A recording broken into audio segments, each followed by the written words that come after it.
અત્યંત સુપ્રસિદ્ધ છે કે પ્રાણી માત્રને દુઃખ પ્રતિકૂળ, અપ્રિય અને સુખ અનુકૂળ તથા પ્રિય છે. તે દુઃખથી રહિત થવા માટે અને સુખની પ્રાપ્તિ માટે પ્રાણી માત્રનું પ્રયત્ન છે. પ્રાણી માત્રનું એવું પ્રયત્ન છતાં પણ તેઓ દુઃખનો જ અનુભવ કરતા દૃષ્ટિગોચર થાય છે. કવચિત કંઈક સુખના અંશ કોઈક પ્રાણીને પ્રાપ્ત થયા દેખાય છે. તો પણ અહીંયા સુધીનો વિચાર કરીએ કે અત્યંત સુપ્રસિદ્ધ છે, બધા જ જાણે છે, સાબિત થઈ ચૂક્યું છે, સારી પેઠે સાબિત થઈ ચૂક્યું છે. આપણે પોતે પણ એના અનુભવમાંથી પસાર થયા છીએ, અનાદિકાળથી અનુભવમાંથી પસાર થઈ રહ્યા છીએ કે આપણને પણ દુઃખ ગમતું નથી, સુખ વાલું છે. પ્રાણી માત્રને પશુ, પંખી, પ્રાણી, સર્વ પાણ, ભૂય, જીવ, સત્વ, દરેક પ્રાણ, દરેક ભૂત, દરેક જીવ, દરેક સત્વ, એટલે નિગોદથી માંડીને જંતુથી માંડીને મોટા મોટા દેવ કે મનુષ્યો, તે બધાને જ હંમેશા દુઃખ જ ગમતું નથી ને સુખ જ ગમે છે, સુખ જ અનુકૂળ લાગે, પ્રિય લાગે છે. આપણો અનુભવ છે, આ ભવનો પણ અનુભવ છે, યાદ કરવા જવું પડે એમ નથી. તે દુઃખથી રહિત થવા માટે અને સુખી થવા માટે દરેક પ્રાણી માત્રનો પ્રયત્ન છે. કેટલાકને આહાર સંજ્ઞા, કેટલાકને ભય સંજ્ઞા, કેટલાકને મૈથુન સંજ્ઞા, કેટલાકને પરિગ્રહ સંજ્ઞાથી સુખ મનાઈ જાય છે. હકીકતમાં એ સુખ નથી. સુખ પ્રાપ્ત કરતા સુખ ટળે છે, લેશયે લક્ષે લહો, ક્ષણ ક્ષણ ભયંકર ભાવ મરણે કાં અહો રાચી રહો. સુખ છે, દુઃખ છે, ખબર પડે છે. હકીકતે કૃપાળુદેવ તો કહી ચૂક્યા છે કે સુખ અને દુઃખ બંને મનની કલ્પના છે. એ જ્યાં આપણે સુખ માન્યું છે એ માનેલું જ છે, આરોપિત કરેલું છે, અને આરોપિત સુખ તો ભ્રમ છે અને એ કાઢી નાખવું પડે. એટલે એ પણ કહી દીધું છે, ઉપાય પણ બતાવી દીધા છે. છતાં આગળ વાંચીએ કે પ્રાણી માત્રનું એવું પ્રયત્ન હોવા છતાં દુઃખ જ અનુભવી રહ્યા દૃષ્ટિગોચર થાય છે. જે જ્યાં દેખાય છે ત્યાં બધા દુઃખી દુઃખી જ દેખાય છે. કવચિત ક્યારેક કંઈક સુખના અંશ કોઈક પ્રાણીને પ્રાપ્ત થાય છે એમ દેખાય છે, તો પણ દુઃખની બહુલતાથી કરીને જોવામાં આવે છે. બહુલતા કોની છે? કૃષ્ણ પક્ષ કોનો છે? બહુ એટલે ઘણું, બહુ એટલે જાજુ, બહુલ છે એટલે કે અંધાર્યું. વદ પક્ષ એ બહુ બહુલ પરથી તો વદી વદ પક્ષ આવ્યો, તો અહીંયા બહુલ કરીને જોવામાં આવે છે એટલે કે ઘણું અને પ્રચુર દુઃખ, અને કૃષ્ણ પક્ષ જ છે, કાળી રાત્રિ જ છે, અંધારું જ છે. રજની હજી શ્વેત થઈ નથી, કાળી રજની છે, કૃષ્ણ રજની જ છે. એટલે કૃપાળુદેવ કહે કે અનાદિ અવિદ્યા મિથ્યાત્વ મટે તો વીતી ગઈ કૃષ્ણ રજનીઓ વિરાજતો રાજતો ચંદ્ર, કે આ અમારી અનાદિકાળની અવિદ્યા અજ્ઞાન મિથ્યાત્વ નીકળી ગયું, વ્યતીત થઈ ગયું, પસાર થઈ ગયું. હવે અમે રાજ છીએ, રાજચંદ્ર છીએ, આત્મા પર રાજ કરીએ છીએ. આ સમસ્ત પૃથ્વીના પટ પર વિરાજમાન છે, શોભી રહ્યા છે. કેમ કે મિથ્યાત્વનો અંધકાર ગમાવ્યો ગયો છે. આપણે પણ એ જ કરવાનું છે, એ જ આજ્ઞા છે અને એ જ રક્ષક છે. તો આગળ જઈએ કે પ્રાણી માત્રને દુઃખ અપ્રિય હોવા છતાં વળી તે મટાડવાને અર્થે તેનું પ્રયત્ન છતાં તે દુઃખ મળતું નથી. એ પણ સાચી વાત છે. અનાદિકાળથી કરીએ છીએ, આબુમાં કરીએ છીએ, પણ દુઃખ તો ગયું નથી. દુઃખ લાગ્યું નથી અને લાગે છે તો દુઃખ ગયું નથી. પ્રયત્ન કરે છે તો પણ ગયું નથી. એમ સમજાય છે કે દુઃખ ટળવાનો કોઈ ઉપાય જ નહીં, એમ સમજાય છે. એટલે એવું લાગે છે કે દુઃખ જશે જ નહીં, કોઈ દિવસ દુઃખ ટળશે જ નહીં, કેમ કે બધાનો પ્રયત્ન નિષ્ફળ જાય છે. એટલે એ વાત નિરુપાય જ હોવી જોઈએ. આપણે સફળ ન થઈએ બને, પણ બીજા તો સફળ થતા દેખાય, તો ભગવાન લખે છે, પ્રકાશે છે કે બધાનું પ્રયત્ન નિષ્ફળ ગયું છે, એટલે કાંઈક નિરુપાયતા છે, આપણી લાઈલાજી છે, એમ અત્રે આશંકા થાય છે. અહીંયા આશંકા એ થાય છે કે કેમ આમ થાય છે? કોઈક તો સુખી થતા હશે ને, કેટલાક તો સુખી થતા હશે ને, તો જ્ઞાની પુરુષ સુખી જ છે. એટલે એનું સમાધાન હવે કૃપાળુદેવ કહે છે કે દુઃખનું સ્વરૂપ યથાર્થ ન સમજાવાથી, તે થવાના મૂળ કારણો શું છે અને તે શાથી મટી શકે તે યથાર્થ ન સમજાવાથી દુઃખ મટાડવા સંબંધીનું તેમનું પ્રયત્ન સ્વરૂપથી અયથાર્થ હોવાથી દુઃખ મટી શકતું નથી. એટલે કે દુઃખના કારણ અને નિવારણમાં તકલીફ છે. પહેલું તો દુઃખનું સ્વરૂપ જ આપણને જોઈએ તેવું સમજાયું નથી કે શું કરવાથી પોતે સુખી, શું કરવાથી પોતે દુઃખી, પોતે શું ક્યાંથી છે આપ એનો માગો શીઘ્ર જવાબ. કૃપાળુદેવે સુંદર ચોપાઈમાં 107મા પત્રમાં પદમાં મૂકી દીધું. લોક પુરુષ સંસ્થાને કહ્યો, એમાં મૂક્યું કે તું સુખી કે દુઃખી, અને શા માટે સુખી કે દુઃખી? તો કે દુઃખનું સ્વરૂપ જ સમજાયું નથી, કારણ કે સુખનું સ્વરૂપ સમજાયું નથી. એકનું સમજાઈ જાય તો પણ બીજું સમજાઈ જાય તેવું છે. તો કે જેમ તેમ બહારથી દુઃખ લાગે છે, બાહ્ય અશાતા, બાહ્ય અસુખ, દુઃખ લાગે છે, પણ દુઃખનું સ્વરૂપ યથાર્થ નથી સમજાયું કે શું કામ દુઃખી છું, તે થવાના મૂળ કારણ શું છે અને તે કેવી રીતે મટી શકે એ પણ યથાર્થ સમજાયું નથી. ડૉક્ટર્સ આજકાલ દેહના ડૉક્ટરની વાત કરીએ છીએ, જોઈએ તેવું નિદાન કરી શકતા નથી. 1 મત, 2 મત, 3 મત, 4 મત, 5 મત, અને તો પણ કરી શકીએ કે કેમ એ તો પ્રશ્ન છે. ગમે તેટલું ભણ્યા, ગમે તેટલો પ્રયાસ કરે, પરંતુ એનું કારણ શોધી શકતા નથી, અથવા કારણ શોધીને તેની જ યોગ્ય સારવાર કે ઉપચાર કરવા માગતા નથી. ઈરાદા કદાચ મલિન છે, ગમે તે હોય, પરંતુ જોઈએ તેવું નિદાન કરી શકતા નથી. જ્યારે આ સદગુરુ ભગવંતો જોઈએ તેવું જેમ છે તેમ નિદાન કરીને હાથમાં આપીને કહે છે તે થવાના મૂળ કારણ શું છે, તો કે રાગ, દ્વેષ, અજ્ઞાન એ મુખ્ય કર્મની ગ્રંથ. એવી રીતે મોહ વિકલ્પ છે, એના કારણે જ બધું દુઃખમય લાગે છે. તો સાથી મટી શકે એ પણ આપણને સમજાયું નથી, અને દુઃખ મટાડવા સંબંધીનો પ્રયત્ન સ્વરૂપથી અયથાર્થ હોવાથી દુઃખ મટી શકતું નથી. ઉપાય શું કયો, તો કે સર્વ દુઃખથી અને સર્વ ક્લેશથી મુક્ત થવાનો ઉપાય એકમાત્ર આત્મજ્ઞાન છે, સમ્યક દર્શન છે. આત્માનો પરિચય કરવો, આત્માનું ઓળખાણ કરવું, તો તે જ બીજ જ્ઞાન, કેવલ જ્ઞાન અને મોક્ષે લઈ જશે. સુખની અનંતકાળ સુધી લહેરમાં બિરાજવાનું છે. અનુભવ સમુદ્રમાં સ્થિત થવાનું છે. અત્યારે બીજો અનુભવ છે જે કરવાનો છે, તે મૂળ સ્વરૂપનો, મૂળ જ્ઞાનનો, મૂળ ઉપયોગનો કર્યો નથી. તે આત્મ અનુભવ કરી દેતા પછી અનુભવ સમુદ્રમાં જ રહેવાનું છે, સ્થિર થવાનું છે, સિદ્ધ શિલા પર બિરાજવાનું છે. પણ સ્વરૂપનું ભાન નથી, સ્વરૂપનો લક્ષ્ય નથી. અને સ્વરૂપથી કેવી રીતે થાય છે, તો કે અયથાર્થ હોવાથી દુઃખ મટી શકતું નથી. સ્વરૂપ તો જેમ છે તેમ જ છે, સ્વરૂપ અન્યથા થતું નથી. અવ્યાબાદ સ્થિરતા છે એમ કૃપાદેવે અંતિમ સમયે પણ કહ્યું છે, પરંતુ અહીંયા આપણને સ્વરૂપનું જ ઓળખાણ નથી. જે સ્વરૂપ સમજ્યા નથી એટલે પામ્યો દુઃખ આનંદ. એટલે શાસ્ત્રની રચનામાં પણ કૃપાદેવે પહેલી જ ગાથામાં બધું મૂકી દીધું છે કે જે સ્વરૂપ સમજ્યા વિના પામ્યો દુઃખ આનંદ, સમજાવ્યું તે પદનમું શ્રી સદગુરુ ભગવંત. એટલે કે આપણને સ્વરૂપનું ઓળખાણ યથાર્થ થયું નથી, એટલે દુઃખ મટ્યું નથી. દુઃખ અનુભવવામાં આવે છે તો પણ તે સ્પષ્ટ ધ્યાનમાં આવવાને અર્થે થોડુંક તેનું વ્યાખ્યાન કરીએ છીએ. કૃપાદેવ કહે છે, થોડીક વાત કરું, થોડુંક આખ્યા, થોડુંક બધી રીતે હું કીર્તિત કરું, પ્રસિદ્ધ કરું, સ્પષ્ટ કહી દઉં, નિર્દેશ કહી દઉં, ઉલ્લેખ કરી દઉં, એટલે કે વ્યાખ્યા મૂકી દઉં, અહીંયા સમજાવી દઉં, વર્ણન કરી દઉં, થોડુંક સ્પષ્ટ થાય એટલા માટે એમ કરીને શરૂઆત કરે છે. આપણે એમ સમજવાનું છે કે સુખ અને દુઃખ બંને કલ્પના હોવા છતાં આત્માનું સુખ, મોક્ષનું સુખ, નિશ્રેયસ સુખ એ જુદું જ છે. ભલે બંને કલ્પના હોય, એ શાતા અશાતા છે, એ કલ્પના છે.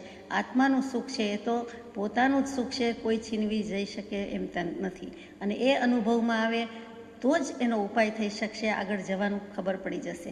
એના માટે શું કહ્યું, તો કે સુખ આત્માનો ગુણ કહી દીધો, જ્ઞાન સ્વભાવ છે અને સુખને ગુણ કહી દીધો. આત્માનું જ્ઞાન સ્વભાવ જ છે અને એનું જ્ઞાન જ નથી થયું એટલે દુઃખ થયું છે. પોતાના સ્વભાવનું ઓળખાણ નથી, પોતાના સ્વભાવનું ભાન નથી, પોતાના સ્વરૂપનો લક્ષ્ય નથી, એટલા માટે દુઃખી છે. આત્માનો એકનો જ આ જ્ઞાન ગુણ છે, અસાધારણ ગુણ છે, અને એ જ્ઞાન ગુણથી જ પોતે સુખી થઈ શકશે. બીજી કોઈ રીતે સુખી થવાનો ઉપાય નથી. એટલે જ્ઞાન ગુણ મુખ્ય ગુણ, જ્ઞાન ગુણ પ્રધાન ગુણ, અને જ્ઞાન છે તો જ સુખ છે, નહીં તો નથી. એટલે એ જ્ઞાન ગુણની બોલબાલા કહી, અને એ જ સમ્યક દર્શન જ્ઞાન ચારિત્રમાં પણ પહેલું સમ્યક જ્ઞાન મૂક્યું, સમ્યક દર્શન મૂક્યું, સમ્યક ચારિત્ર મૂક્યું. દર્શન શ્રદ્ધાની અપેક્ષાએ, આત્માનુભવની અપેક્ષાએ સમ્યક દર્શન પહેલું મૂક્યું, પણ તે જ સમયે તરત જ બધું જ જ્ઞાન સમ્યક થઈ જાય છે. તો અહીંયા એકલું જ્ઞાન કયું છે, આત્મજ્ઞાન પણ શબ્દ પછી લઈએ છીએ. એ જ્ઞાન ગુણ છે અને જ્ઞાન જ એને સુખ પ્રત્યે લઈ જશે, બીજું કોઈ રીતે થઈ શકે તેમ નથી. પ્રાણીઓ 2 પ્રકારના છે, એક ત્રસ અને એક સ્થાવર. પ્રાણી કહી દીધા છે, મનુષ્યને પણ પ્રાણી કહેવાય છે, કેમ કે એને 10 પ્રાણ તો ધરાવે છે. બીજા બધાને 4 છે, 5 છે, 6 છે, 8 છે, ગમે તેમ, પરંતુ સૌથી વધુ 10 દ્રવ્ય પ્રાણ હોય અને તે મનુષ્યને છે. અને એકલું પ્રાણી કહે ત્યારે બધા આત્માને લાગુ પડે કે કેટલાક આત્મા ભાવ પ્રાણથી જીવતા હોય છે, તો એ પણ આવી ગયા. માત્ર 4 પગા પશુ એટલે જ પ્રાણી એમ કહ્યું નથી. પ્રાણીઓ 2 પ્રકારના છે, એક ત્રસ અને એક સ્થાવર. પહેલાં ત્રસ લઈએ છીએ કે ત્રસ એટલે પોતાને ભય આદિનું કારણ દેખી નાસી જતા, હાલતા ચાલતા એ આદિ શક્તિવાળા. ત્રાસ પામે છે, તડકો લાગે છે, ત્રાસ લાગે છે, ભૂખ લાગે છે, ત્રાસ થાય છે એટલે દુઃખ, પીડા, સંતાપ ઉપજે છે, અથવા ભય, શોક લાગે છે એટલે ક્યાંક મૂવમેન્ટ કરે છે, ગતિ કરે છે, એક જગ્યાએથી બીજી જગ્યાએ ગમન કરે છે, સ્થળાંતર કરી શકે છે, એવી શક્તિ જેનામાં છે તે બધા જ ત્રસ્ત જીવો છે. અહીંયા પ્રાણી કહેતા જીવો કહેવા છે. ત્રાસ ઉપરથી ત્રસ યાદ રહી જાય એવું છે કે ત્રસ્ત થઈ જાય છે, થાકી જાય છે, હારી જાય છે, દુઃખી લાગે છે એટલે સ્થળાંતર કરી શકે છે, ગતિ કરી શકે છે, તેવી શક્તિવાળા ત્રસ્ત જીવો છે. બીજા સ્થાવર જીવો છે. જે સ્થળે દેહ ધારણ કર્યો છે તે જ સ્થળે સ્થિતિમાન અથવા ભય આદિ કારણ જાણી નાસી જવા વગેરેની સમજણ શક્તિ જેમાં નથી તે. હવે કોઈ પકડી લેશે, હવે કોઈ કાંઈ પણ કરી દેશે, મારી નાખશે, કંઈ પણ કરશે તો એ પોતે દોડી શકતા નથી, ચાલી શકતા નથી, એવી સમજણ શક્તિ જેનામાં નથી, યાને કે એવી સંજ્ઞા જ નથી, એટલે કે ત્યાં અસંગની કહી દીધા છે. એ બધા જે છે તે ક્યાંય ગતિશીલતા છે નહીં, કરી શકતા નથી, એક જગ્યાએથી બીજી જગ્યાએ જઈ શકતા નથી. જે સ્થળે દેહ ધારણ કર્યો ત્યાં જ રહે છે. જેમ કે વૃક્ષ, વનસ્પતિ દેખીતી રીતે જ દેખાય છે, પૃથ્વી કાંઈ જ્યાં છે ત્યાં છે, તો કે એ બધા જ એને સ્થાવર જીવો કહે છે, સ્થિર રહે છે, સ્થિતિ કરીને રહે છે. અથવા એકેન્દ્રિયથી માંડી 5 ઇન્દ્રિય સુધીના પ્રાણીઓ છે. કેટલાકને 1 ઇન્દ્રિય, કેટલાકને 2, કેટલાક 3, કેટલાક 4, કેટલાક 5. એક જ ઇન્દ્રિય ઓછામાં ઓછી હોય તે સેન્સ ઓફ ટચ સ્પર્શેન્દ્રિય છે. અનાદિનો એને અધ્યાસ છે. 2 હોય તો કાયા પછી જીભ, 3 હોય તો કાયા, જીભ, નાક, 4 હોય તો કાયા, જીભ, નાક, આંખ, અને 5 હોય તો કાયા, જીભ, નાક, આંખ અને કાન. આમ 5 ઇન્દ્રિય સુધી પ્રગતિ થઈ શકી છે. એકેન્દ્રિય પ્રાણીઓ સ્થાવર કહેવાય, એ સ્થિર છે. એકેન્દ્રિયમાં એકલી પૃથ્વી નથી, ઘણા બધા છે. અને 2 ઇન્દ્રિયવાળા પ્રાણીથી માંડીને 5 ઇન્દ્રિય સુધીના પ્રાણીને ત્રસ કહેવાય. 5 ઉપરાંત કોઈ પણ પ્રાણીને ઇન્દ્રિય હોતી નથી, એટલે કે કોઈ 6 ઇન્દ્રિય 7 ઇન્દ્રિય કહે તો મનાય તેમ નથી. ઇન્દ્રિયો 5 જ છે.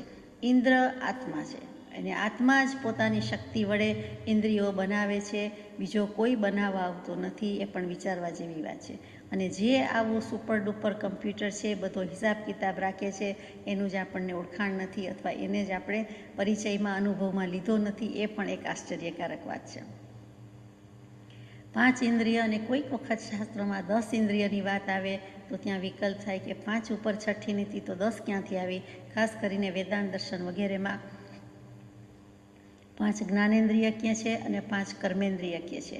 કાયા, જીભ, નાક, આંખ, કાન એ 5 જ્ઞાનેન્દ્રિય છે, જે બધાને માન્ય છે. 5 કર્મેન્દ્રિય એટલે જે ખરેખર કાંઈ કર્મ ક્રિયા કરે છે તે 2 હાથ, 2 પગ, ગુદા, જનનેન્દ્રિય વગેરે શું છે, અને મુખ, મસ્તક, મોઢું જે કહીએ, ખાસ કરીને મોઢું, મુખ કહીએ, તો આ 5 કર્મેન્દ્રિયો છે જે ખરેખર કેટલી ક્રિયા કરે છે એને પણ સ્થાન આપવું જોઈએ. એટલે એનું નામ પણ કર્મેન્દ્રિય કહ્યું, પણ મુખ્ય અહીંયા આપણને અભિપ્રેત છે તે 5 ઇન્દ્રિય કહેતા 5 જ્ઞાનેન્દ્રિય જ છે, બીજી કોઈ નથી.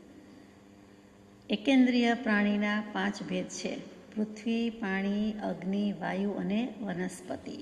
એ બધાને ખબર છે કે પૃથ્વીકાયમાં જીવ છે, પૃથ્વીકાય પોતે જ જીવ છે. પાણી, અપકાય, અપ એટલે પાણી, પાણી જ જેનું શરીર છે અને પાણી જ જેનો આત્મા છે, તેવા અપકાયના જીવો છે. પૃથ્વીમાં પણ એમ જ છે, એ જ તેનું શરીર અને એ જ તેનો આત્મા, તેવા જીવો છે. અગ્નિકાયમાં પણ એમ જ છે, એ જ શરીર અને એ જ આત્મા છે, એવા જીવો છે. વાયુ, હવા, પવન એ પણ એમ જ છે કે પોતે જ શરીર ને પોતે જ આત્મા, અને તે ભલે બંને જુદા જ છે પણ એ નામે જ ઓળખાય છે, એક જ નામ છે એનું, તે વાયુકાય છે. અને વનસ્પતિકાય પણ જાણીએ છીએ એમાં લાઈફ છે, એ જીવ છે, એ જીવતો જાગતો જીવ જ છે.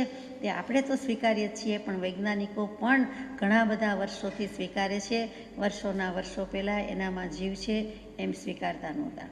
છેલ્લા થોડા વર્ષોથી જ, 200-500 વર્ષથી જ વધારે વનસ્પતિમાં જીવ છે તેમ સર્વસ્વીકૃત માન્યતા મળી છે. બાકી એમાં લાઈફ છે, એમાં જીવ છે મનાતું નહોતું. જીવ ન હોય તો ઉગે ક્યાંથી ફળ આવે, ક્યાંથી ફૂલ થાય, તેમ છતાં માનતા નહોતા, હવે માને છે. વનસ્પતિનું જીવત્વ સાધારણ મનુષ્યોને પણ કંઈક અનુમાન ગોચર થાય છે. પૃથ્વી, પાણી, અગ્નિ અને વાયુનું જીવત્વ એટલે કે આત્માપણું છે તે આગમ પ્રમાણથી, વિશેષ વિચારબળથી કંઈ પણ સમજી શકાય છે, અને સર્વથા તો પ્રકૃષ્ટ જ્ઞાન ગોચર છે.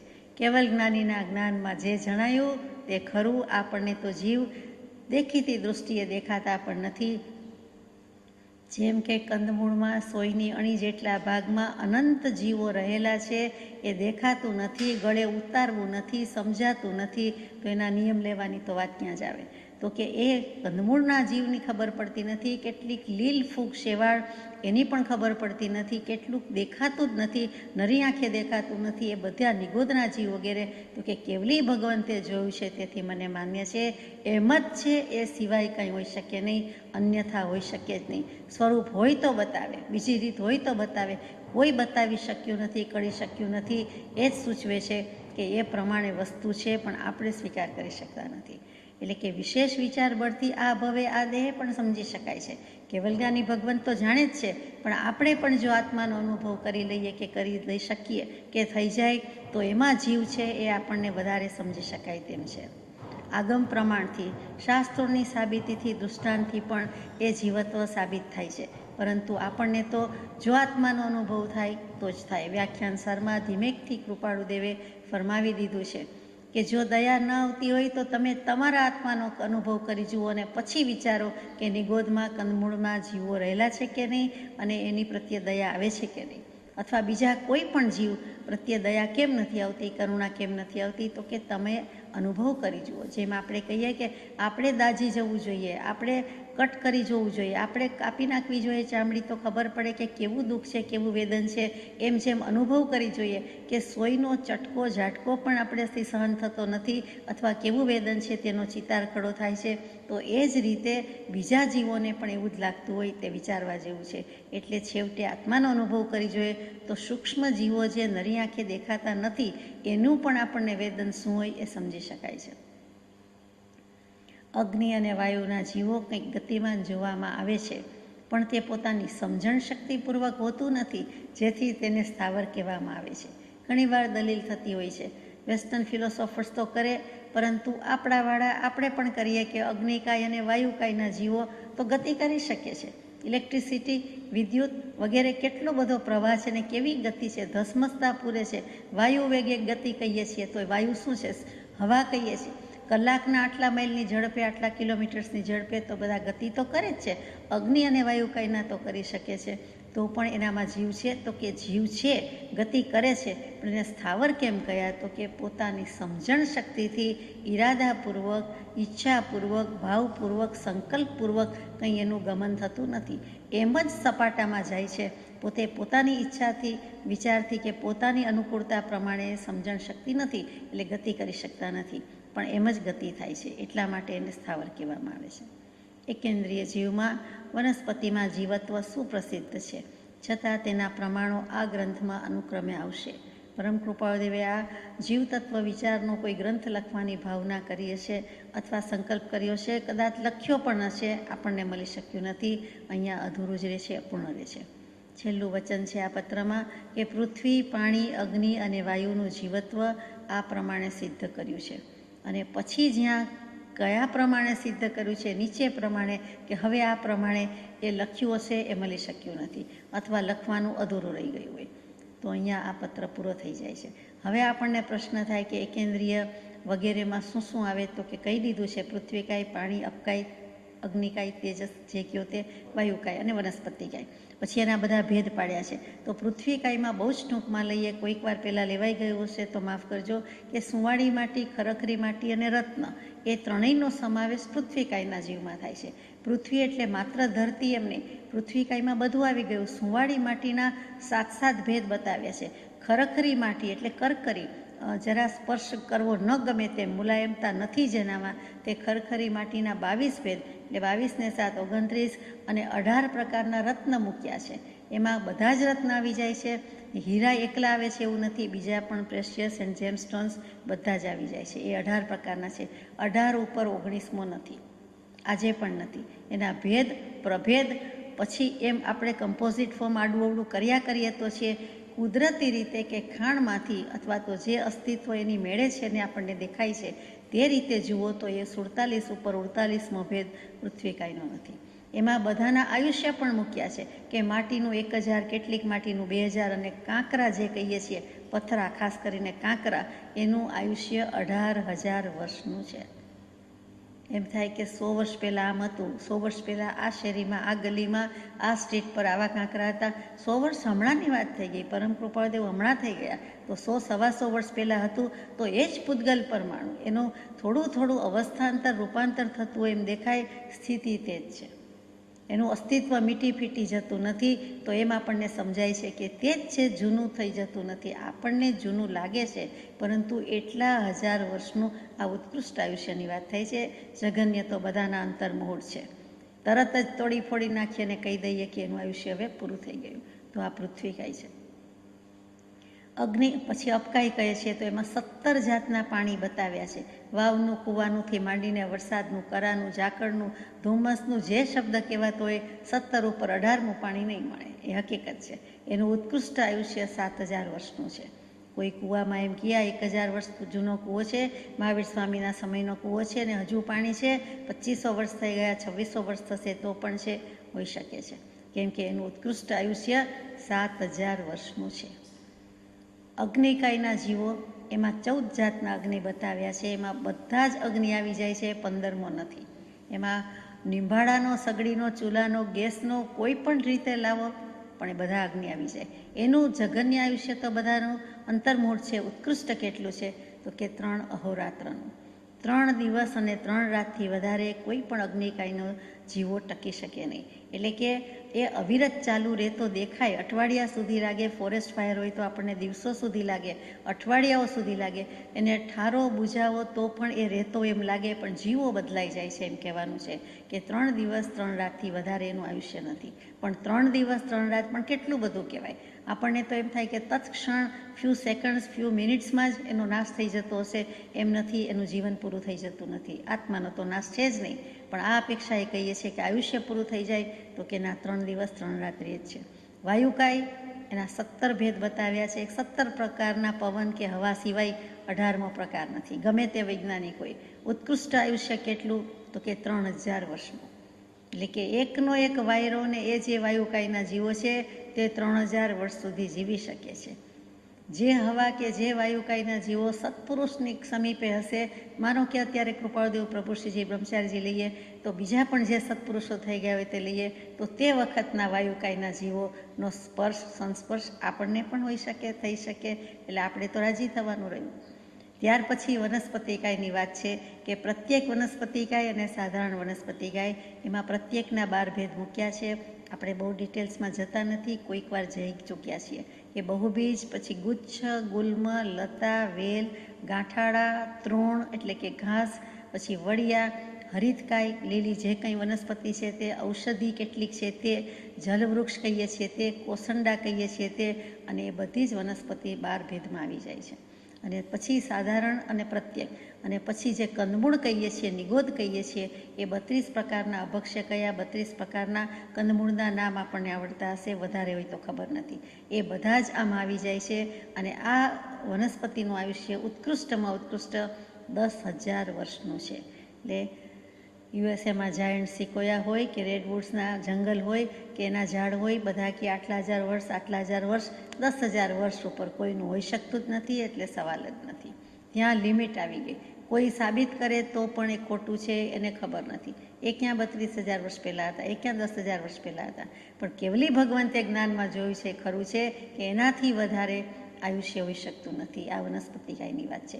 ગમે તે વૃક્ષ હોય, ગમે તે સ્થળમાં હોય, ગમે તે જગ્યાએ હોય, આ વર્તમાન કાળમાં હોય કે ભૂતભવમાં, ભૂતકાળમાં હોય કે ભવિષ્યકાળમાં કેટલાય હજારો યુગો પછી આવશે તો પણ આમાં ફેરફાર નથી. આ વનસ્પતિકાયનું આયુષ્ય, એમાં આ વૃક્ષોનું આયુષ્ય વધુમાં વધુ 10,000 વર્ષનું જ છે. અહીંયા અપૂર્ણ રહ્યું છે, આપણે પણ અપૂર્ણ જ રાખીએ છીએ. આ બધું જાણવા જેવું છે કે કેવા કેવા જીવ સૃષ્ટિ રહેલી છે અને આ બધાને સ્થાન આપ્યું છે. સર્વ જીવ છે સિદ્ધ સમ, જે સમજે તે થાય.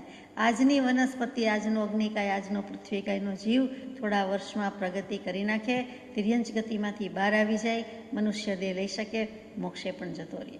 ખબર પણ પડતી નથી એને. અત્યારે આપણે સિદ્ધ સમાન જોઈ શકતા નથી, પણ એ સિદ્ધ સમાન દરેક જીવ જોવાની દૃષ્ટિ ભગવાને આપી અને ભગવાને કેળવવાનું કહ્યું છે. આપણે ભૂલી જઈએ છીએ. જે સિદ્ધ સમાન જીવમાં ભવ્ય નહીં લીધા, અભવ્યને લીધા. ભગવાન કેટલો વિશાળ ઉદાર મના છે એમ જુઓ તો. જે સમજે તે થાય, એનામાં ભવ્યત્વ, મોક્ષે જવાની યોગ્યતા આવે, લાયકાત હોય, પાત્રતા થશે તો જ મોક્ષે જવાનો છે. પરંતુ ભગવાને જ્ઞાનમાં અને દૃષ્ટિમાં આમ જ જોયું કે સર્વજીવ છે સિદ્ધસમ. ભવ્યત્વ છે એ જશે, અભવ્યત્વ છે તે નહીં જાય. તેમ છતાં એમણે તો આવું જ લખી દીધું કે શક્યતા તો બધામાં હતી, હોઈ શકે, પણ અભવ્યમાં એવી શક્તિ, એવો ગુણ છે કે એ મોક્ષે જવાની લાયકાત, યોગ્યતા ધરાવતા જ નથી. પણ અમે એને અભવ્ય કરીને નાક બાર ગણતા નથી, પંગતની બહાર બેસાડતા નથી, અસ્પૃષ્ટ કે અસ્પર્શ્ય એવું ગણતા નથી. એ પણ મારા જેવો જ છે, આત્મા જ છે. આત્માની અપેક્ષાએ તો બધા જ સરખા છે, આત્માના બધા જ ગુણ એનામાં છે. પછી શક્તિ, પાત્રતા, યોગ્યતા, અધિકારીપણું ન કેળવી શકે, ન લાવી શકે એવો એનો સ્વભાવ છે, એ અભવ્ય સ્વભાવને આધારિત છે, માટે થઈ શકવાનું નથી. પરંતુ અમે તો આત્મા જ જોઈએ છીએ. જગત આત્મરૂપ જોવામાં આવે, જગત આત્મરૂપ માનવામાં આવે. અહીંયા આગળ જઈએ. પત્રાંક 760, વિક્રમ સંવત 1953, એટલે કે 6/11 થી 25/10 જે છે તે ઈસવીસન 1896-1897 વચ્ચે લખાયેલો પત્ર છે. સિદ્ધાંત જ લખવા બેઠા હોય, સિદ્ધાંત શાસ્ત્રનું જ સર્જન કરતા હોય તેવી રીતે લખ્યું છે. સારાંશ રૂપે બધા ટંકોત્કીર્ણ વચન મૂક્યા છે. પહેલું, ચૈતન્ય જેનું મુખ્ય લક્ષણ છે. ચગડીયો કૌંસ કરીને સાઈડમાં બાળકો લખતા હોય અથવા તો નાના હોઈએ ત્યારે આપણે કરતા હોઈએ તેમ કૃપાળદેવે વિનોદ રમૂજ વૃત્તિથી આમ થોડું બેક એન્ડ ફોર્થ, આડું અવડું, ઊભું ઊંધું કરીને જોવું પડે એમ જીવ લક્ષણ આમ સાઈડમાં લખ્યું છે, ક્રોસમાં લખ્યું છે. એટલે ખબર પડે, શીર્ષક ઉપર આપી દીધું નથી કે આ કોની વાત છે, આપણી જ છે, આત્માની જ છે કે અનાત્માની, જળ પદાર્થની છે. આપણી પોતાની છે, આપણે પોતે જીવ હોઈએ તો આપણી છે, તો જીવ તો છીએ, આત્મા તો છીએ. તો જીવના લક્ષણ કયા છે, યાને કે આત્માના લક્ષણ કયા છે, દ્રવ્યના લક્ષણ કયા છે. પણ અહીંયા તો જીવના જ લક્ષણ, દ્રવ્ય 6 છે, એમાં પાછું કોના લક્ષણ, તો કે જીવના લક્ષણ. એટલે આત્મદ્રવ્યના, ચેતન દ્રવ્યનું લક્ષણ. પહેલું જ લક્ષણ મૂક્યું છે ચૈતન્ય જેનું મુખ્ય લક્ષણ છે. હવે ચૈતન્ય કોને કહેવાય એ વિચારીએ. પહેલાં વાંચી જઈએ. બીજું દેહ પ્રમાણ છે. ત્રીજું અસંખ્યાત પ્રદેશ પ્રમાણ છે, તે અસંખ્યાત પ્રદેશતા લોક પરિમિત છે. ચોથું પરિણામી છે. પાંચમું અમૂર્ત છે. છઠ્ઠું અનંત અગુરુ લઘુ પરિણત દ્રવ્ય છે. સાતમું સ્વાભાવિક દ્રવ્ય છે. આઠમું કર્તા છે. નવમું ભોગતા છે. 10મું અનાદિ સંસારી છે. 11મું ભવ્યત્વ, લબ્ધિ, પરિપાક આદિથી મોક્ષ સાધનમાં પ્રવર્તે છે. 12મું મોક્ષ થાય છે. 13મું મોક્ષમાં સ્વપરિણામી છે. 14મું સંસારી જીવ, તે સંસાર અવસ્થામાં મિથ્યાત્વ, અવિરતિ, પ્રમાદ, કષાય અને યોગ ઉત્તરોત્તર બંધના સ્થાનક છે. અને સિદ્ધાર્થમાં, સિદ્ધ અવસ્થામાં યોગનો અભાવ છે. માત્ર ચૈતન્ય સ્વરૂપ આત્મદ્રવ્ય સિદ્ધ પદ છે. અહીંયા 15 રીતે મૂક્યું છે, આમ 14 રીતે મૂક્યું છે. અને પછીનું કન્ક્લુઝન મૂક્યું છે કે વિભાવ પરિણામ એ ભાવ કર્મ છે અને પૂતગલ સંબંધ દ્રવ્ય કર્મ છે. અહીંયા આ પત્ર પૂરો થાય છે. આપણી વાત શરૂ કરવાનો પ્રયાસ કરીએ. પહેલું જ લક્ષણ ચૈતન્ય છે કે જીવ દ્રવ્ય તે ચેતન. જીવરાજભાઈ કયો કે ચેતન રામ કયો કે એકલું ચેતન કુમાર કયો કે એકલું ચેતન કયો, તે બીજું કોઈ નહીં, આપણે પોતે. આ બધા નામ આપણા જ છે, આપણી જ અવસ્થા છે, આપણી જ દશા છે, આપણી જ સ્થિતિ છે ને આપણા જ નામ છે. આપણા સિવાય કોઈનું નામ નથી, જળનું નામ નથી. આપણા બધાના નામ તો કે બધાના નામ. જીવ દ્રવ્ય એનું નામ જ ચેતન, અને ચૈતન્ય તે ચેતન દ્રવ્યનો ગુણ છે. ચૈતન્ય એ શબ્દ જ મજાનો છે. દર્શન અને જ્ઞાન અથવા જ્ઞાન અને દર્શન બંને ગુણ, અને બંને ગુણની પર્યાય જે છે તેનું નામ જ્ઞાન ઉપયોગ અને દર્શન ઉપયોગ. એટલે ચૈતન્ય કહેતા તરત જ આપણને ચેતના યાદ આવે, એ પણ એનું નામ છે. કેમ કે ચૈતન્ય ગુણની પર્યાયને ચેતના કહેવામાં આવે છે. અને પછી કેટલાકને જ્ઞાન ચેતના છે જ્ઞાની પુરુષને, અને કેટલાકને કર્મ ફળ ચેતના છે, કેટલાકને કર્મ ચેતના છે. આ 3 ચેતના સિવાય ચોથી ચેતના નથી. પણ બધાય જીવ તો કહેવાય જ. કેટલાક જ્ઞાની થયા, કેટલાક અજ્ઞાની થયા. જે શુદ્ધ જ્ઞાન ચેતનાના સ્વામી થાય છે તે જ્ઞાની છે, અને બીજા બધા છે તે અજ્ઞાની છે, કર્મ ફળને વેદે છે, અને કાં તો કર્મ બાંધી રહ્યા છે, કર્મ ચેતના અને કર્મ ફળ ચેતના. તો ચૈતન્ય ગુણ છે એને પણ ચેતના ગુણ કહેવામાં આવે છે. આ શબ્દોનો નાનો નાનો ફરક છે, બાકી બધા એક છે. એટલે જેવું ચૈતન્ય કહીએ એટલે આપણને જ્ઞાન દર્શન ગુણ, જ્ઞાન દર્શન ઉપયોગવંત આપણે પોતે છીએ, બીજા કોઈ નહીં, એ લક્ષ કરાવે છે. ચેતન નામ પાડીએ અને તરત જ આત્મા જ યાદ આવે. આત્મા, આત્માનો ઉપયોગ એ સિવાય કોઈ બીજી વાત નથી. કેમ કે ઉપયોગ સિવાય આત્માનું લક્ષણ શું છે? ઉપયોગ એ જીવનું લક્ષણ છે, જ્યાંથી જીવ અને અજીવ, લિવિંગ એન્ડ નોન લિવિંગ બંને જુદા પડે છે. બેયનો તફાવત જે છે ઉપયોગ જીવનું લક્ષણ છે. જે કંઈ અજીવ છે, જળ છે, એનું લક્ષણ નથી. ઉપયોગના મુખ્ય બે પ્રકાર, દર્શન ઉપયોગ અને જ્ઞાન ઉપયોગ. આપણી જ વાત છે એટલે આપણે તો ગમે ત્યાં આવવાના જ હોવાના જ. દર્શન ઉપયોગ, જ્ઞાન ઉપયોગની વાત તો આવે જ આવે. તો દર્શન ઉપયોગ કોને કહે? તો કે પદાર્થના ભેદ રહિત સામાન્ય પ્રતિભાસ કે અવલોકન, તે દર્શન ઉપયોગ છે. પદાર્થના ભેદ રહિત, કોઈ પણ પ્રકારના વિકલ્પ કર્યા વિના એઝ એ હોલ સામાન્યપણે જોઈ લીધું, તેનું નામ દર્શન ઉપયોગ. મંદિરજીમાં પ્રવેશ્યા, બસ માની લીધું કે પરમ કૃપાદેવનું મંદિર છે અને એમાં એ જ હોય, ચિત્રપટજી, પ્રતિમાજી. પછી જોતા નથી કયા પ્રતિમાજી છે, ક્યાં છે, કોના છે, કાંઈ જ નથી. ઘણી વખત તો પ્રતિમાજી, ચિત્રપટજી ન હોય ને સીધી દિવાલ હોય તો પણ આપણે જોયા વિના કોઈક વાર નમસ્કાર કરવાનું શરૂ કરી દઈએ. પછી ખ્યાલ આવે કે હો, એ તો નથી, આ બીજા ખંડમાં છે, અથવા અહીંયા તો ઊંધા મૂક્યા છે, સાફ કરવા મૂક્યા છે, વગેરે વગેરે છે, અથવા તો વચ્ચે પડદો આવી ગયો છે, આવરણ આવી ગયું છે. એ બધું ભૂલી જઈએ છીએ. કહેવાનું તાત્પર્ય કે મતલબ એટલું જ કે જોતા મેં જેટલી દૃષ્ટિ પડે છે અને કોઈ જ વિકલ્પ કરતા નથી. પણ આ લાદી છે, આ જમીન છે, અથવા ટાઇલ્સ છે, આ ચિત્રપટજી છે, કોનું છે, કેવડું છે, કઈ ફ્રેમ છે, એની કોઈ વિગતમાં જતા નથી. ત્યાં સુધી વિકલ્પ વિનાના છીએ, ત્યાં સુધી એ દર્શન ઉપયોગ છે. એટલે એઝ એ હોલ ગ્રાસ્પ લે છે અને મહાસત્તા કહેવાય છે, એ બીજું કાંઈ નથી પણ દર્શન ઉપયોગ છે. આ દર્શન ઉપયોગ, એના માટે શબ્દ વપરાય તે મહાસત્તા. પછી કે ઓવરઓલ ગ્રાસ્પ કહીએ છીએ, એઝ એ હોલ કહીએ છીએ. એ જે બધા શબ્દો છે તે કોની વાત છે? તો કે નિર્વિકલ્પ, નિરાકાર એવા દર્શન ઉપયોગની વાત છે. સામાન્ય અવલોકન, સામાન્ય પ્રતિભાસ, વિકલ્પ રહિતનું, પદાર્થના ભેદ રહિત એટલે પદાર્થના વિકલ્પ રહિત, સારું માઠું નહીં, સાચું ખોટું નહીં, શુભ અશુભ નહીં, મારું તારું નહીં, કોઈ જ જાતનો ભેદભાવ નથી. એની કોઈ વિગતમાં પણ જતા નથી કે અક્ષર સુંદર છે, અક્ષર ખરાબ છે, આમાં ભૂલ છે, અથવા સોનાનું છે કે ચાંદીનું છે, આ સુખડનું લાકડું છે કે બીજું લાકડું છે, કે આ મેહોગની છે. કાંઈ એવી ડિટેલ્સમાં જતા જ નથી, કોઈ વિકલ્પ ભેદમાં નથી જતા. એને જે કંઈ સાધારણ સામાન્ય છે તેને દર્શન ઉપયોગ કહીએ છીએ. એક જ્ઞેયથી બીજા જ્ઞેય તરફ જતાં પહેલાં ચૈતન્યનો જે સામાન્ય પ્રતિભા સ્વરૂપ વ્યાપાર થાય તે આ દર્શન ઉપયોગની જ વાત છે. એટલે એક જ્ઞેયથી બીજા જ્ઞેય તરફ, એક ઓબ્જેક્ટ, એક વસ્તુ પરથી બીજી વસ્તુ તરફ દૃષ્ટિ જાય છે, જુએ છે, તો પણ એની પહેલાં, જોતા પહેલાં ચૈતન્યનો જે આભાસ, પ્રતિભા સ્વરૂપ વ્યાપાર એટલે કે સામાન્ય અવલોકન થયું, એ દર્શન ઉપયોગ છે. જેના ચાર ભેદ કયા? ચક્ષુ દર્શન, અચક્ષુ દર્શન, અવધિ દર્શન, કેવલ દર્શન. આ દર્શન ઉપયોગના ચાર ભાગ પડી જાય છે. હવે જ્ઞાન ઉપયોગની વાત સીધી છે, સહેલી છે, કે પદાર્થોનો વિશેષ પ્રતિભાસ થાય તે, એટલે કે જ્ઞાન ગુણને અનુસરીને વર્તનારો ચૈતન્યનો પરિણામ છે. ઉભય નિમિત્ત વશાત ચૈતન્ય અનુવિધાયી પરિણામ સહ ઉપયોગ. ઉપયોગની વ્યાખ્યા ષટખંડાગમ ધવલાજી ટીકામાં સુંદર મૂકી દીધી. પૂજ્યપાદ સ્વામીએ પણ એમ જ કહ્યું કે ચૈતન્ય અનુવિધાયી પરિણામ, ચૈતન્યનું અનુવિધાયી પરિણામ છે, એ જ્ઞાન ગુણને જ અનુસરે છે. અને ચૈતન્યનો પરિણામ જે કંઈ થાય છે, પદાર્થનો વિશેષ પ્રતિભાસ થાય છે, કોઈક વખત પદાર્થનો વિશેષ બોધ થાય છે, એમ પણ કહેવામાં આવે છે, તેનું નામ જ્ઞાન ઉપયોગ છે. આ તે પહેલું કરીએ છીએ, ભેદ વિકલ્પ ભાંગાપ કરીએ છીએ, તે બધું જ જ્ઞાન ઉપયોગનું કામ છે.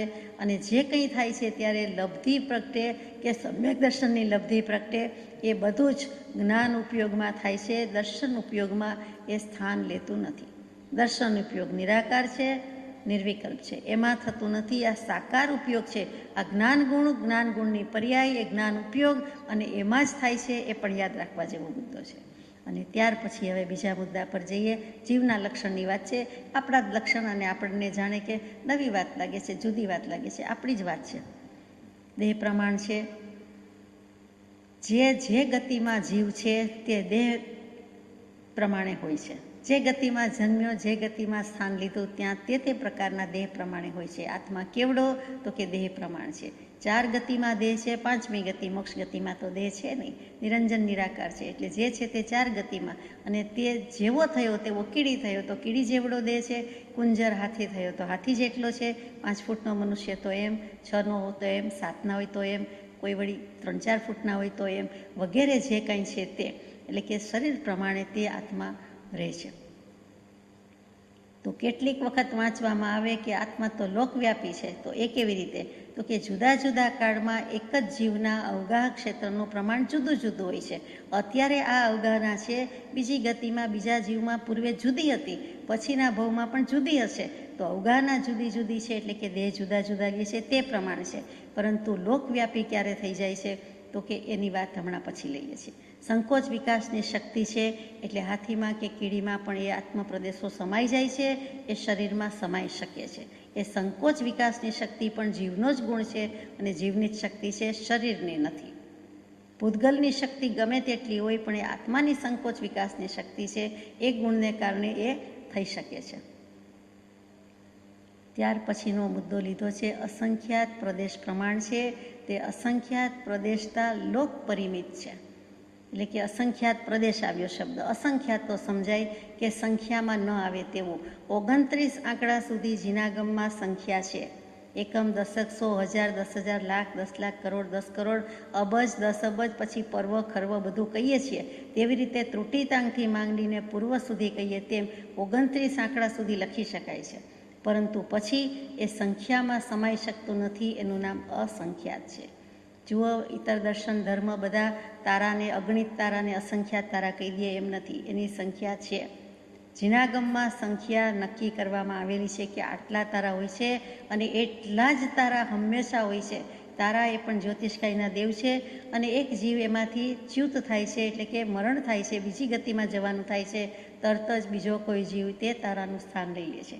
એટલે કે સૂર્ય, ચંદ્ર, ગ્રહ, નક્ષત્ર, તારા એ બધા જ્યોતિષકાયના દેવ દેવી છે અને દેવો છે એમ કહીએ. અને એમાં કેટલાક ચલ છે, કેટલાક અચલ છે, સ્થિર છે, કેટલાક અસ્થિર છે, અને તે પ્રમાણે એની સંખ્યા પણ જીનાગમમાં છે.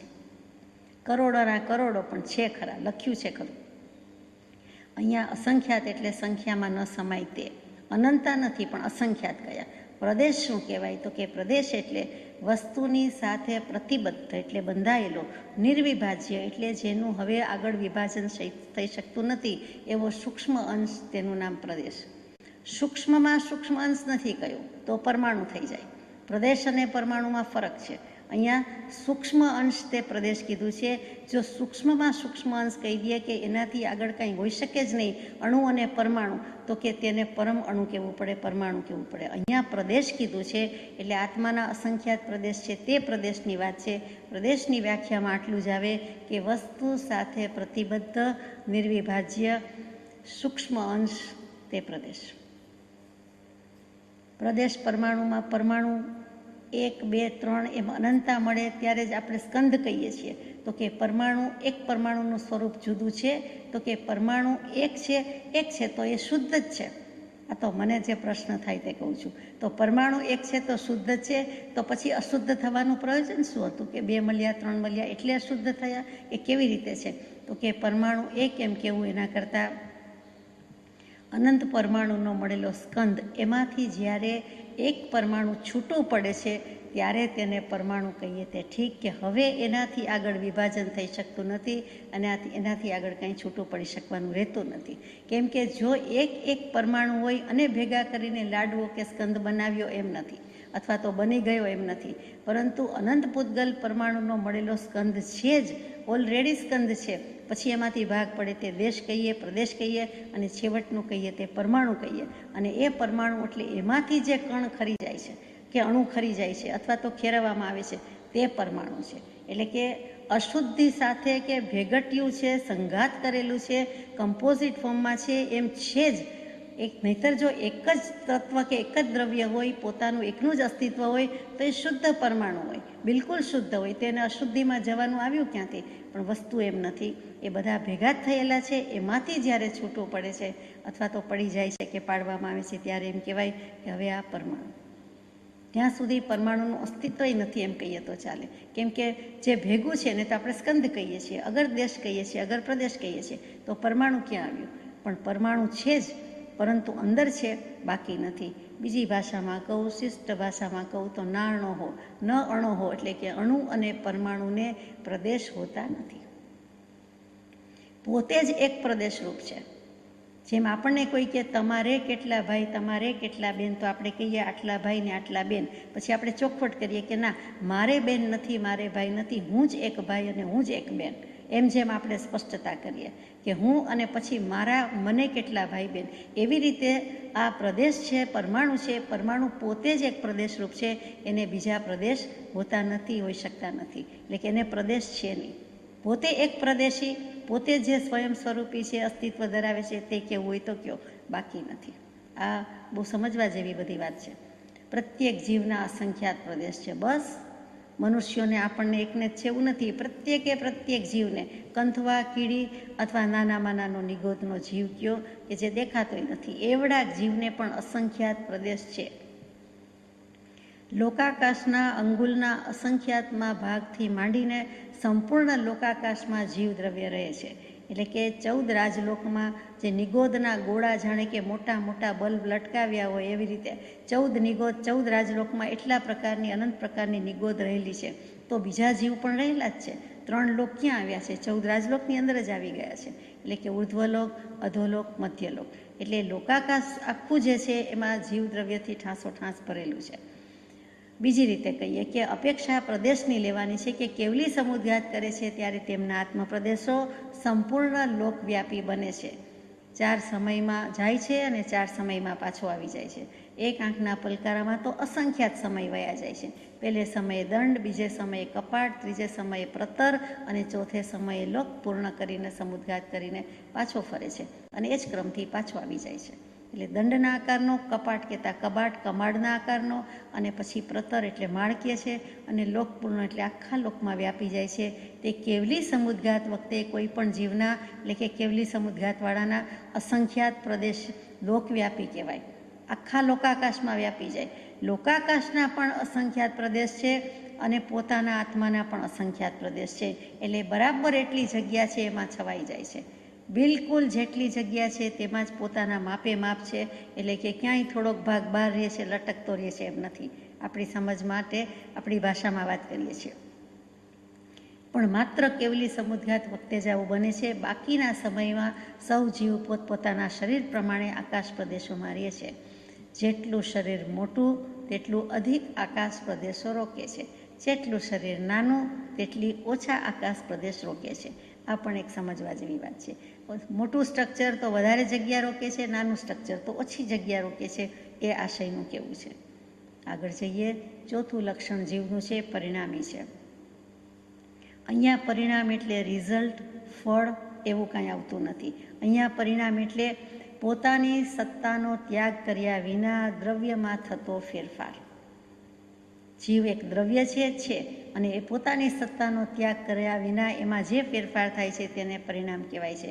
આપણા ગમે તેવા પરિણામ થાય, શુભ કે અશુભ કે શુદ્ધ, આત્મા મીટી ફીટી જતો નથી. આત્માનું અસ્તિત્વ જાળવી જ રાખે છે.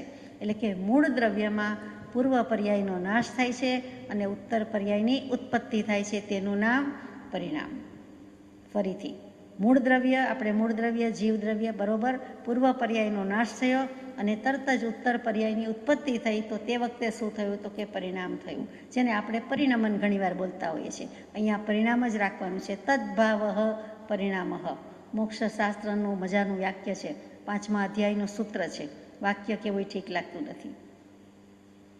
એનો અર્થ એટલો કે તદ્ભાવ એટલે તેનો ભાવ, તે પરિણામ. તેનો ભાવ એટલે કોનો? તો કે દ્રવ્યનો અને ગુણનો જે કંઈ ભાવ છે તે પરિણામ છે.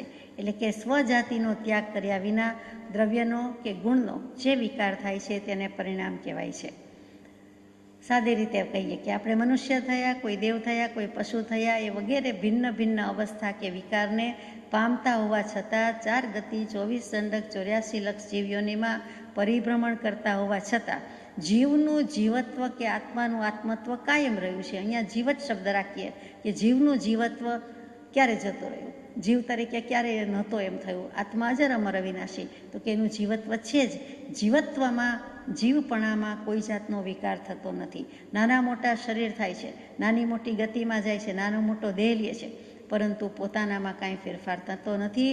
એના પ્રદેશમાં, આત્મપ્રદેશમાં એક પણ વધઘટ થતી નથી. નરકના દુઃખ સહન કરે તો પણ વધઘટ થતી નથી. દેવના સુખ સહન કરીને આવે એટલે કે શાતા જ છે. આમ તો શાતા અશાતા બંને છે એની વાત કરીએ છીએ. સુખ તો કહેવાય જાય, બાકી શાતા અશાતા. પણ એમાં એના આત્મપ્રદેશમાં કોઈ વધઘટ નથી, ફેરફાર નથી.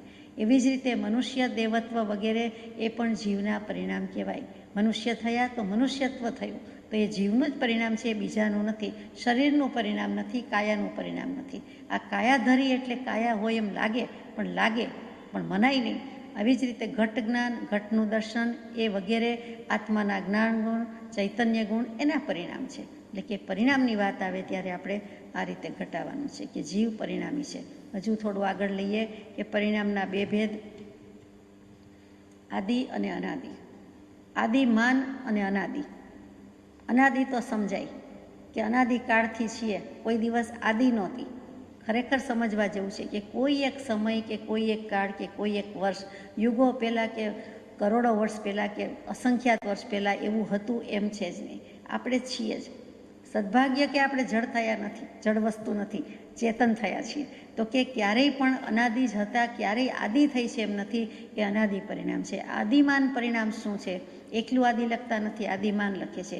એટલે કે આદિ અને નવો બનતો જતો, વર્તમાન ક્રિયા ચાલુ છે, પ્રક્રિયા પ્રોસેસ ચાલુ રહે છે.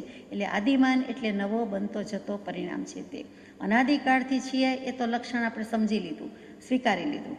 જોકે ગળે ઉતરવું મુશ્કેલ છે કે એમ કોઈ દિવસ ઉત્પત્તિ જ નથી થઈ, તો કે આત્મા અનુત્પન્ન છે. અને એ રીતે આપણી ઉત્પત્તિ થઈ જ નથી. અનાદિકાળથી આમ જ સ્વભાવ છે, આમ જ અસ્તિત્વ ધરાવીએ છીએ. અને સિદ્ધ થઈશું તો પણ એમ જ અનંતકાળ સુધી અસ્તિત્વ ધરાવવાના છીએ.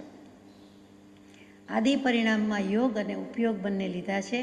એ યોગ એટલે પૂતગલના સંબંધથી આત્મામાં ઉત્પન્ન થતો વીર્યનો પરિણામ વિશેષ, એટલે કે શક્તિ એક જાતની યોગ કહીએ છીએ. તે પૂતગલના સંબંધથી જે કંઈ થાય છે તે આત્મામાં ઉત્પન્ન થતો વીર્યનો પરિણામ, એટલે મન વચન કાયાના યોગ પ્રવર્તન કરે છે.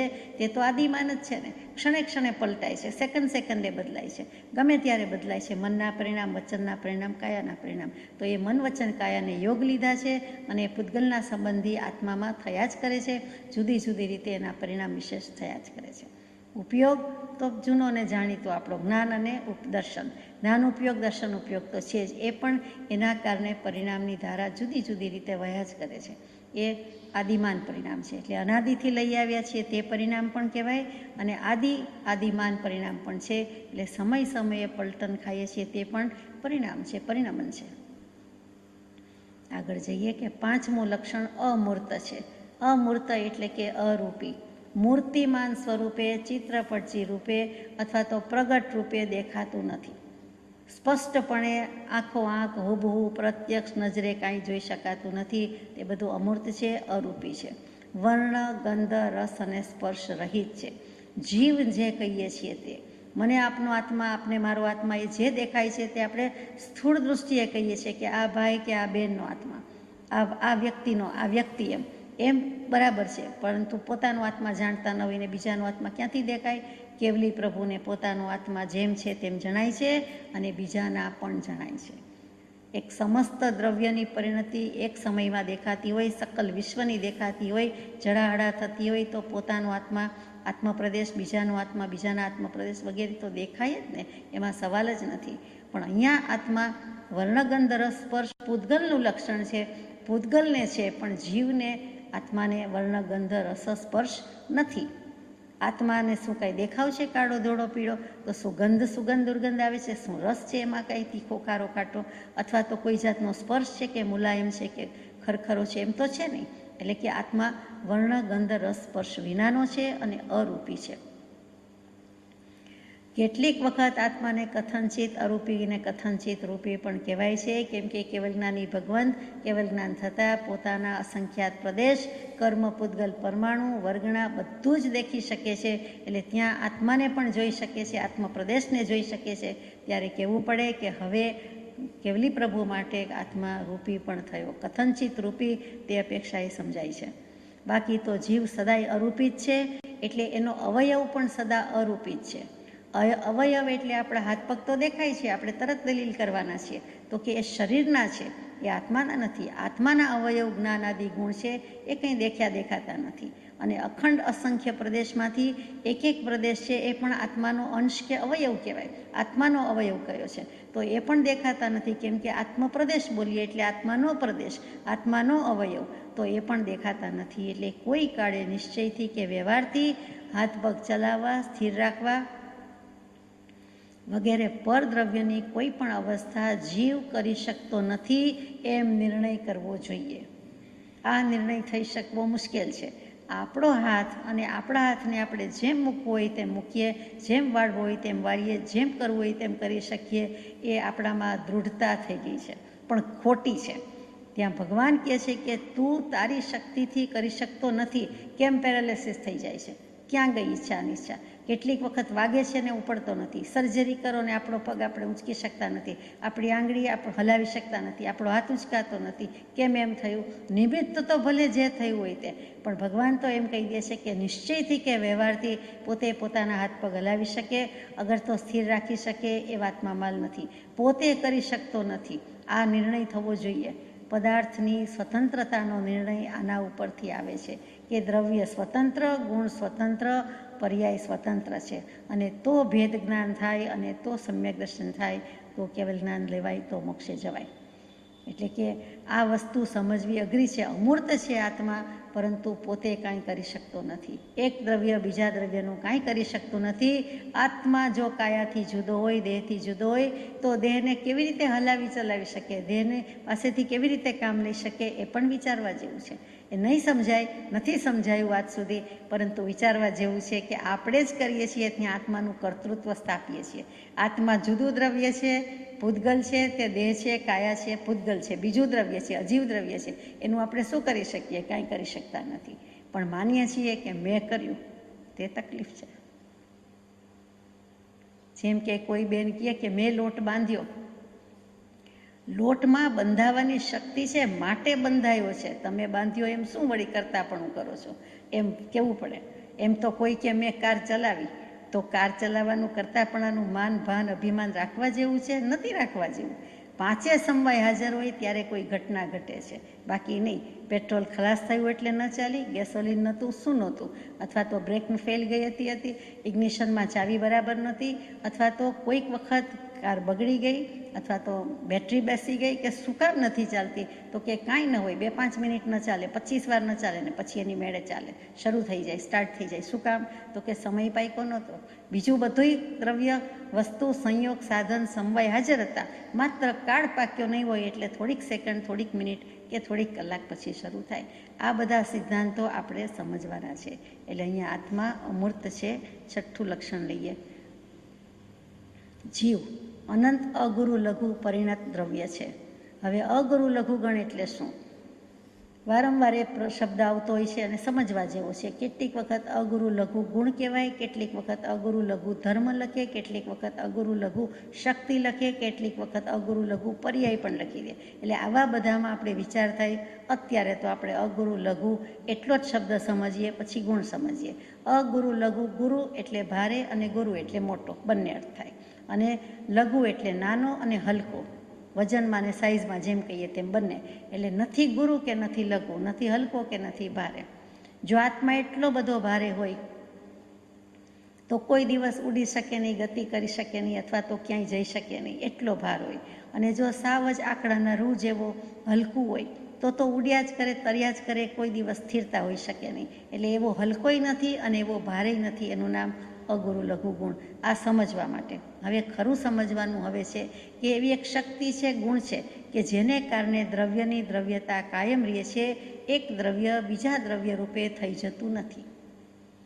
6 દ્રવ્યની જ વાત છે અહીંયા, બીજા કોઈ દ્રવ્યની, પૈસાની વાત નથી. 6 દ્રવ્ય એટલે ધર્માસ્તિકાય, અધર્માસ્તિકાય, આકાશાસ્તિકાય, પૂતગલાસ્તિકાય, જીવ અને કાળ. આ 6 દ્રવ્ય એક દ્રવ્ય બીજા દ્રવ્ય રૂપે ક્યારેય થયું નથી અને થઈ શકવાનું નથી. બીજા 4 રૂપે તો ન જ થાય.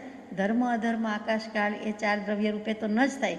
પરંતુ જીવ અને પૂતગલની જે બાજી છે એમાં, તો કે એમાં પણ જીવ કોઈ દિવસ કાયા થઈ જવાનું નથી, કાયા કોઈ દિવસ આત્મા થવાનું નથી. જડથી ચેતન ન થાય ને ચેતનથી જડ ન થાય એવો અનુભવ કોઈને ક્યારે કદી ન થાય.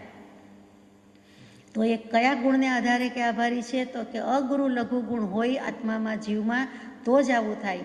તો જ આવું થઈ શકે કે એક દ્રવ્ય બીજા દ્રવ્ય રૂપે ન થાય, એક ગુણ બીજા ગુણ રૂપે ન થાય. એક દ્રવ્યમાં બધા ગુણ રહેતા હોય તો હવે થોડીક વાર હું તે રૂપે થઈ જાઉં, તે આ ગુણ રૂપે થઈ જાય, એમ બની શકે નહીં. એક દ્રવ્ય બીજા દ્રવ્ય રૂપે ન થાય, એક ગુણ બીજા ગુણ રૂપે ન થાય. અને દ્રવ્યમાં રહેલા અનંત ગુણો વિખેરાઈને અલગ અલગ પણ થઈ જતા નથી, છૂટા પડી જતા નથી, કોવાઈ જતા નથી, અથવા તો છૂટા પડી જતા નથી. એ પણ જો કોઈ ગુણ હોય, કયા ગુણને આભારી છે? આ અગુરુ લઘુ ગુણને આભારી છે. એવી એક શક્તિ છે, એવો એક ગુણ છે. એટલે કે દ્રવ્ય ક્ષેત્ર કાળ ભાવથી વિચારીએ તો કઈ રીતે છે, જેથી આપણને સમજાય કે અનંત ગુણોનો પિંડ એવો આપણું જીવ, અને તેનું સ્વદ્રવ્યપણું કાયમ રહે છે. એટલે કે તે કોઈ દિવસ કાયા રૂપે કે શરીર રૂપે થઈ શકતું જ નથી. કોઈ દિવસ કોઈ એમ નહીં કહી શકે કે આ કાયાની બદલે આત્માનો અગ્નિ સંસ્કાર કરી આવ્યા. બની શકવાનું જ નથી, ઇમ્પોસિબલ વાત છે. આત્મા તો જતો રહ્યો, પછી જે નિશ્ચેતન કાયા છે, દેહ છે, અગ્નિ સંસ્કાર છે, એટલે કે શબ છે, એને અગ્નિ સંસ્કાર કરવામાં આવે છે. એટલે દ્રવ્યથી શું થયું? તો કે અનંત ગુણનો પિંડ એવું દ્રવ્ય, અને એ પોતાનું કાયમ ટકી રહે છે. કોઈ દિવસ શરીર કે દેહ કે કાયા રૂપે કદી થતું નથી. આ દ્રવ્યથી સમજવાનું. ક્ષેત્રથી તો કે અસંખ્યાત પ્રદેશી પોતાના જ ક્ષેત્રમાં રહે છે, કદી બીજાના ક્ષેત્રમાં રહેવા જતું નથી. કદી પરરૂપે થઈ શકે નહીં, પરમાં ભળી શકે નહીં, અને પરને પોતાના ઘરે બોલાવી શકે નહીં. એટલે કે પોતાના જીવનું પોતાનું ક્ષેત્ર છે એ એમનેમ રહે છે, એમાં એકમાંથી કદી બે થતા નથી. એટલે કે પોતે જ રહે છે ક્ષેત્રમાં, અસંખ્યાત પ્રદેશી દ્રવ્ય છે, વધારે ઓછું થતું નથી. જે કંઈ છે તે પોતાનામાં જ છે. સ્વક્ષેત્ર કહી દીધું, એટલે કે બે જીવનું સ્વક્ષેત્ર કદી એક ન થાય. નિગોદના જીવ માટે સમજવાની વાત આવે કે એટલા બધા અનંતા જીવો રહેલા છે, બધું જ સાથે શેર કરતા હોય છે, તો પછી એટલી જ જગ્યામાં શેર કેવી રીતે થાય? એને આ ગુણ હોય, એને આ ગુણ છે. બધા જ જીવ જુદા જ છે, દેખાય છે એમ, પરંતુ પોતાનું અસ્તિત્વ જુદું જ છે. માના ઉદરમાં 2-5 જીવો રહીએ તો એ જુદા જ છે ને, સાથે હોવા છતાં દરેક જીવ એકબીજાથી અલગ છે, સ્વતંત્ર અસ્તિત્વ છે. ભલે જોઈન્ટ હોય તો પણ દરેકનું બધું જ જુદું છે, એ આપણે સમજી શકીએ છીએ. એવી જ રીતે નિગોદના જીવનું છે, એવી જ રીતે અગુરુ લઘુ ગુણને કારણે છે. પછી કાળથી લખ્યું છે કે જીવના એક ગુણનો પર્યાય અન્ય ગુણના પર્યાયરૂપ થતો નથી. એટલે કે બીજાનું કંઈ કરે કે બીજાથી ઉપજે કે બીજાથી બદલાઈ જાય એમ થાય નહીં. એટલે કે સમયથી પણ જીવની એક ગુણનું પર્યાય છે તે એક ગુણનું પર્યાય જ રહે છે, બીજા ગુણના પર્યાય રૂપે થઈ શકતું નથી. કારણ કે ગમે ત્યારે એક જ સમયની વાત છે, વર્તમાનમાં એક જ સમય છે, એક સમય તે સૌ સમય ભેદ અવસ્થા જોઈ. એટલે કે ભૂતકાળ ભવિષ્યકાળ ત્યાં આવતો જ નથી, એક સમયની જ બલિયારી છે, એક એક સમયે જ બધું થાય છે. અને ભાવથી શું કહ્યું? તો કે ભાવ એટલે ગુણ. અહીંયા ગુણ શબ્દ લઈએ કે જેટલા જે રૂપે છે તેટલા તે રૂપે રહે, વિખરાય નહીં. જેટલા છે તેટલા જ રહે છે, વિખરાતા નથી. કોની વાત કરીએ છીએ? અગુરુ લઘુ ગુણની, જીવના લક્ષણની વાત કરીએ છીએ. ટૂંકમાં અહીંયા એટલું જ કે 6 દ્રવ્યો તથા તેમના ગુણ પર્યાયની સ્વતંત્રતાની મર્યાદા આ એકમાત્ર અગુરુ લઘુ ગુણથી છે. દ્રવ્ય ક્ષેત્ર કાળભાવથી વાત કરી તેમ અગુરુ લઘુ ગુણ ન હોય તો આ 6 દ્રવ્ય અને ગુણને પર્યાયની સ્વતંત્રતા હોઈ શકે જ નહીં. ત્રણેયની સ્વતંત્રતા છે, દ્રવ્ય સ્વતંત્ર છે, ગુણ સ્વતંત્ર છે, પર્યાય સ્વતંત્ર છે. આ અગુરુ લઘુ ગણ સમજીને જાણીને ફાયદો શું, લાભ શું થાય? એવો પ્રશ્ન થાય કોઈને તો કહે છે કે આ ત્રણેયની સ્વતંત્રતા જાણતા હોય તો એટલો નિશ્ચય આવે કે પોતાનું ભલું કે બુરું પોતાથી પોતામાં થાય છે, એ યથાર્થ જ્ઞાન છે અને તે થઈ જાય છે. પોતાથી પોતાનામાં ભલું બુરું થાય છે. કોઈ કોઈનું બગાડી શકતું નથી, કોઈ કોઈનું સુધારી શકતું નથી. એક દ્રવ્ય બીજા દ્રવ્યનું કાંઈ કરી શકતું નથી. એટલે આપણને પરદ્રવ્ય પર નિમિત્ત કોઈના ઉપર રાગ દ્વેષ થવાનો વિકલ્પ આવતો જ નથી. એટલે ત્યાં યથાર્થ જ્ઞાનની પ્રાપ્તિ થઈ જાય છે. આટલું બધું આ ગુણ સમજવાનો ફાયદો છે. બીજું કે કોઈ પણ દ્રવ્ય કર્મ અથવા પરના દ્રવ્ય ક્ષેત્ર કાળભાવ આ જીવને કાંઈ લાભ કે હાનિ કરી શકતા નથી, એવો પણ નિર્ણય આવી જાય છે. તે જુદું અને હું જુદો. અને ત્રીજું કે હું સ્વતંત્ર જ્ઞાન આનંદ સ્વભાવી પદાર્થ છું, દ્રવ્ય છું. જગતના સમસ્ત પદાર્થ મારાથી ત્રણે કાળ ભિન્ન છે, તો અત્યારે ભિન્ન હોય એમાં નવાઈશું. ત્રણેય કાળ ભિન્ન છે એટલે અત્યારે પણ ભિન્ન જ છે, જુદા જ છે. આજે જુદાઈનું જ્ઞાન એટલે ભેદ જ્ઞાન, વિવેક જ્ઞાન, એની જ્યોતિ કે જ્યોત કે પ્રકાશ ઉદયમાં થઈ જાય છે અને ત્યારે કહેવાય કે સમ્યક દર્શન છે, સમ્યક જ્ઞાનરૂપી ધર્મ છે. અને ત્યારે કહેવાય કે સમજવું મોક્ષ ઉપાય તો ઉદય ઉદય સદભાગ્ય. અહીંયા પત્ર અધૂરો રહે છે. વિભાવતજી શ્રી રાજચંદ્રજી સ્વભાવ મગ્ન થયા છે, તે માતે પ્રણમું ચરણે હું સૌને ગમી ગયા છે. તે પદ પ્રાપ્તિ જે જન ઈચ્છે તે તો તેને ભજશે, થઈ લઈ લીન પરાભક્તિમાં સર્વ વિભાવો તજશે. સજાત્મ સ્વરૂપ પરમ ગુરુ.